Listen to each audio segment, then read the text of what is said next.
Halina't tatalakayin natin ang kasaysayan ng panulaang Filipino. Panahong pre-kolonyal. Sa panahong ito, bago pa sinakop ng malakas na bansa ang Pilipinas, mayaman na ang panitikan sa tula. Nabuo ang mga tula sa pamamagitan ng pagbigkas at hindi pasulat. Sa panahong pre-kolonyal ay lumaganap ang panugmaang bayan at awiting bayan. Halimbawa ng mga panugmaang bayan ay mga tugmaang pambata, tugmaang ganap ang tula at tugmaang ganap ang tula. Panahon ng Kastila. Ang layuning palaganapin ang Katolisismo at ang kanilang imperialismo sa ngalan ng krus at espada. Lumaganap sa panahong ito ang tinawag na Ladino o ang mga nagsasalita na magkasamang wikang Kastila at Tagalog. Kilala na sa mga makata sa panahong ito ay sina Tomas Quinpin, Fernando Bagonbata at Francisco Balagtas at marami pang iba. Panahon ng himagsikan at propaganda. Ipinapakita sa panahong ito ang pag-unlad ng panulaang Pilipino.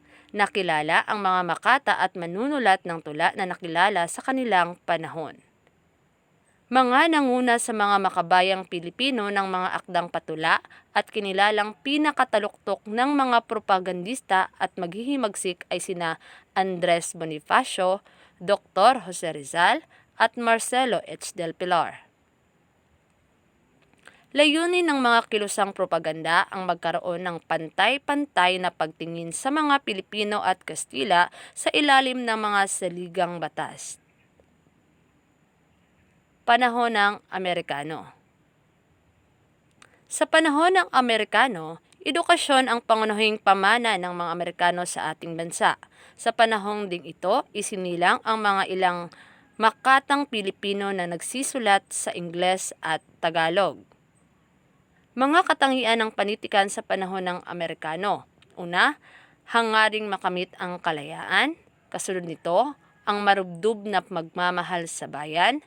Pangatlo ay ang pagtutol sa kolonyalismo at imperialismo. Diwang nanaig sa panahon ng Amerikano. Ito ay ang nasyonalismo, kalayaan sa pagpapahayag, paglawak ng karanasan at paggamit ng mga bagong pamamaraan.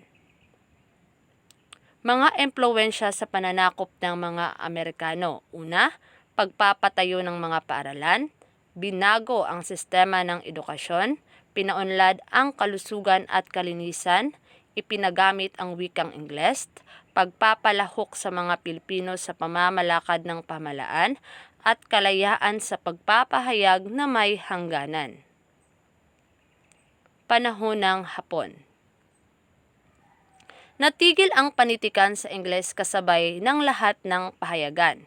Ito ay ang gintong panahon para sa mga manunulat sa wikang Tagalog.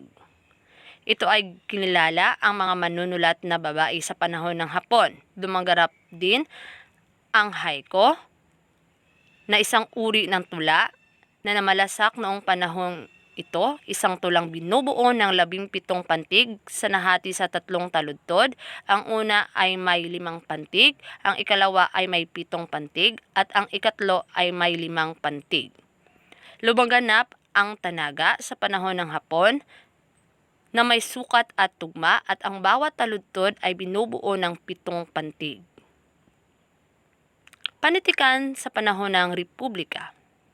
Ang pagbabagong pampanitikan sa panahon ito matapos ang mga Amerikano ay naging kapansin-pansin. Sumigla muli ang panitik sa Pilipinas. Samahang naitatag, ito ay mga taliba ng inang wika o tinatawag nilang taniyo, kadipan o kapisanan ng mga mandudulang Pilipino at kapisanan ng mga mandudulang Pilipino o tinatawag nilang kampi. Panitikan sa panahon ng batas militar o bagong lipunan.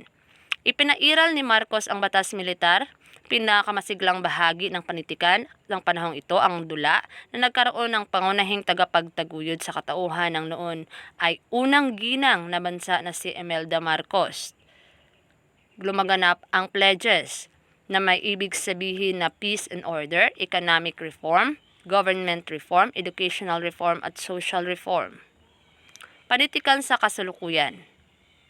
Kalagayan ng panitikan. Ang mga pagbabago ng panitikan sa panahong ito ay madarama na sa ilang mga tula, awiting bayan, pahayagan at sanaysay, talumpati at programa sa telebisyon. Sa panahong ito ay nakatamo ng kalayaan sa pamamagitan ng mga manunulat. Ang galak at tuwa sa kanilang puso ay mababakas.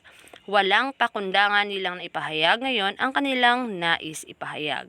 At yun lamang, maraming salamat sa pakikinig.